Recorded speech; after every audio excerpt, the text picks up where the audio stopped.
ओम साई राम। साई लीला अध्याय 30। श्री बापाजी लक्ष्मण कुलकर्णी रतन पारकी, श्री बी लगाटे, श्रीमती बीकूबाई, इनके अनुभव आपके समक्ष प्रस्तुत करते हैं। श्री बापाजी लक्ष्मण कुलकर्णी रतन पारकी, शिरडी। श्री बापाजी शिरडी ग्राम के वतनदार कुलकर्णी हैं। उन्हें श्री साई बाबा का सानिध्य 12 वर्ष से भी अधिक समय के लिए प्राप्त हुआ था। वे एक धार्मिक ग्रंथ बहुत ध्यानपूर्वक पढ़ते थे।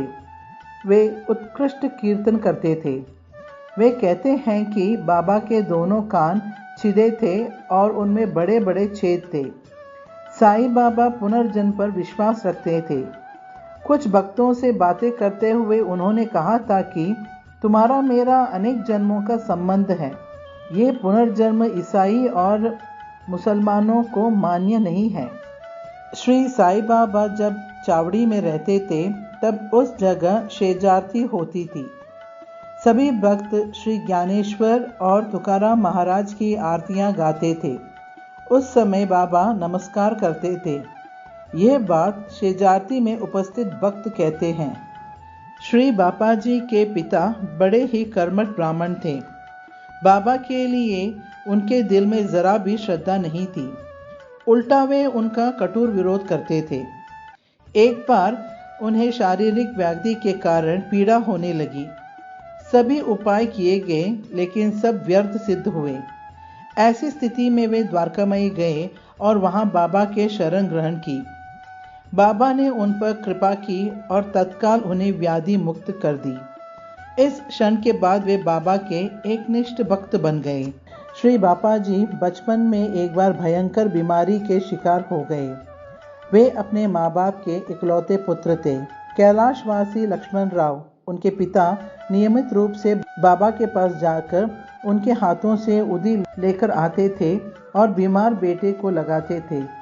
लेकिन बीमारी दिन प्रतिदिन बढ़ती गई। एक दिन लक्ष्मण राव बाबा के सामने बैठकर फूट फूट कर रोने लगे। बाबा गुस्से से लाल हो गए और लक्ष्मण राव को बाहर निकल जाने का रास्ता दिखाया। लक्ष्मण राव बेचारे दुखी मन से वापस जाने लगे। कुछ देर बाद बाबा स्वयं उनके घर गए और बेटे के शरीर पर हाथ फेरने लगे। बाद में बाबा द्वारकामयी लौट आए। बापाजी को तत्काल आराम पड़ने लगा। इस दिन के बाद लक्ष्मण राव बाबा को भगवान स्वरूप मानने लगे। स्वतंत्रता के मंत्र को उज्जवल करने वाले और महाराष्ट्र की परंपरा को जीवित रखने वाले लोकमान्य तिलक जब शिरडी आए तब उन्होंने बाबा को फूलों का हार अर्पण किया। उस समय बाबा ने आशीर्वाद के रूप में अपने हाथों से एक नारियल तिलक को दिया। ये प्रसंग बापाजी ने स्वयं देखा है। श्री साई बाबा की काकड़ आरती कभी द्वारकामयी में नहीं हुई। बाबा ने इस देह का अवतार कार्य द्वारकामयी में पूरा किया। उनका पार्थिव शरीर रात भर द्वारकामयी में रखा गया। सुबह होने से पूर्व लक्ष्मण मामा को बाबा ने दृष्टांत देकर कहा था, मेरी काकड़ आरती करो। इस दृष्टांत के पश्चात लक्ष्मण मामा द्वारकामयी में गए और उन्होंने बाबा की पार्थिव देह की काकड़ आरती की थी। Shri B Lagate, BA LLB, पूर्व सब जज, ब्राह्मण, आयु 70 वर्ष, शनिवार पेट, पूना। मैं सन 1913 या 1914 में साई बाबा के पास गया। मैं उस समय किसी मुसीबत में फंसा था। उससे छुटकारा पाने हेतु मैं बाबा का आशीर्वाद प्राप्त करने के लिए उनकी शरण में गया था। जब मैं उनके समीप गया तो उन्होंने मुझसे दक्षिणा मांगी, जो मैंने सहर्ष दे दी। वे स्वतः ही बोले, नीम का वृक्ष बोओ और फिर उस पेड़ को काटो। मैं इस कथन का अर्थ नहीं समझ सका। वह वास्तव में आशीर्वाद तो नहीं था जिसके लिए मैं इनके पास गया था। मैं निराश हो गया और फिर दोबारा कभी उनकी शरण में नहीं गया। हालांकि 3 वर्ष तक मैं श्री HS दीक्षित के साथ रहा, जो बाबा के परम भक्त थे। वास्तव में श्री बी लगाटे के ऊपर अधिकारी कोर्ट में रिश्वत लेने का मुकदमा था। इन्हें अपराधी करार कर दिया गया, जिनके लिए इन्हें कुछ समय की जेल और भारी जुर्माना देना था। अपील के बाद इनकी पुष्टि की गई थी। कुछ समय की मोहलत लेकर श्री बी लगाटे बाबा से इन सब सच्चे आरोपों से मुक्त होने का आशीर्वाद लेने आए थे। बाबा तो सच का साथ देने वाले थे। उनका फैसला सच के विरुद्ध होने वाला नहीं था। तभी बाबा ने कहा था, नीम बोया है तो नीम का वृक्ष ही काट पाओगे, अर्थात जैसा कर्म करोगे वैसा ही फल भोगना पड़ेगा। कड़वा बोओगे तो कड़वा ही काटोगे।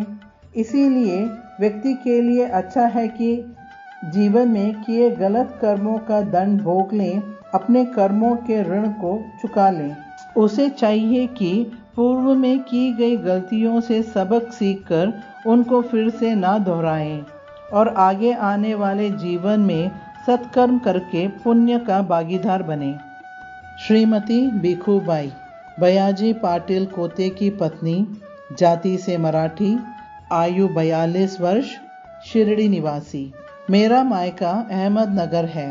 राधा कृष्ण बाई मेरी सहेली थी। उसे मैं नगर से जानती हूँ। उसके पास बाबा का एक चित्र था। उसने मुझे नगर में बाबा के विषय में बताया था। वो उनकी आरती आदि करके पूजा किया करती थी।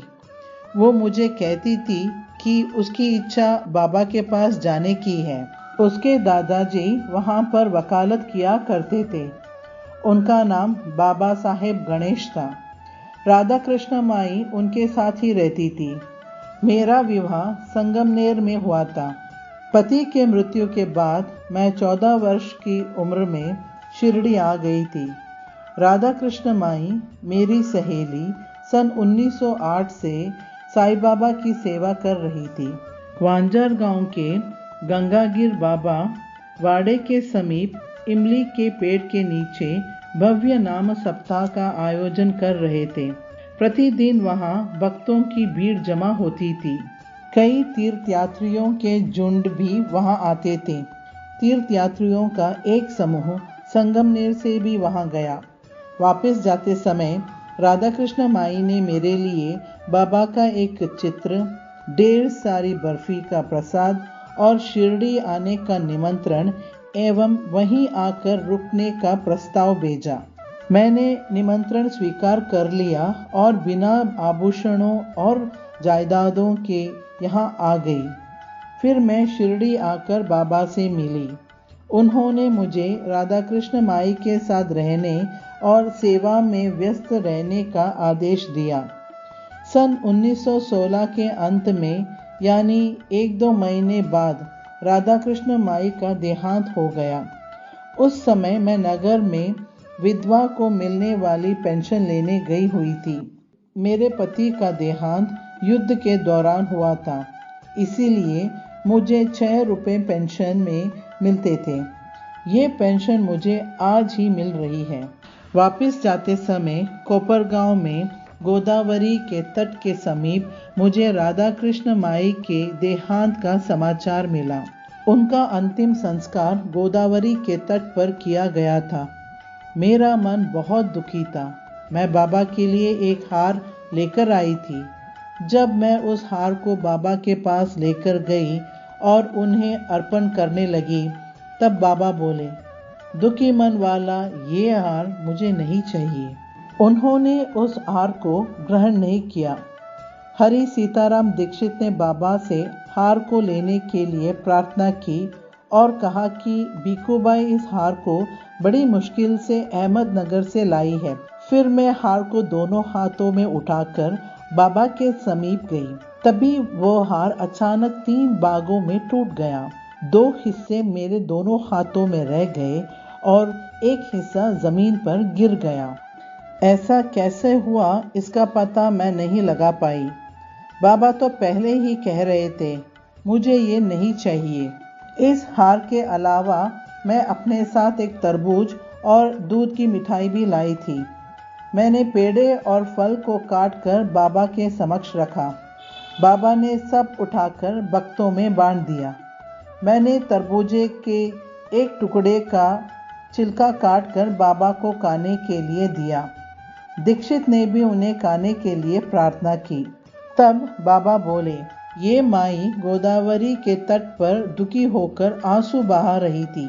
ये दुखी मन से सब कुछ लाई है, इसीलिए मैं इसे ग्रहण नहीं करूँगा। वास्तव में ये सच है कि मैं गोदावरी तट में रोकर बाबा पर राधा कृष्ण माई के प्राणों की रक्षा न करने का दोष लगा रही थी। मुझे उनकी दयनीय स्थिति पर बहुत शोक था। बाबा मेरे मन की स्थिति को जानते थे, इसीलिए वे मेरे उपहार को ग्रहण नहीं कर रहे थे। बाबा दोपहर के खाने के समय मुझे बर्तन भरकर भोजन दिया करते थे, जिसे मैं घर में ले जाती थी। बाबा के समाधि लेने के दिन मैं व्याकुल होकर रो रही थी कि वे मुझे बेसहारा छोड़कर कैसे जा सकते हैं। रात 10 बजे मैं ये सोचकर अपने घर में रो रही थी और ये कह रही थी कि बाबा मैं आपको दोबारा नहीं देख पाऊंगी। जब मैं घर के दरवाजे के बाहर आई तो मैंने वहाँ एक सांप को देखा। मुझे ऐसा लगा कि वो साईं बाबा हैं और मैं बोली, मैं सांप के शरीर में तुम्हें पहचान नहीं पाती। मैं तो केवल तुम्हारे साईं बाबा वाले रूप को ही पहचानती हूँ। वो सांप उसी क्षण अदृश्य हो गया। अध्याय 30 संपूर्ण। ओम साई राम।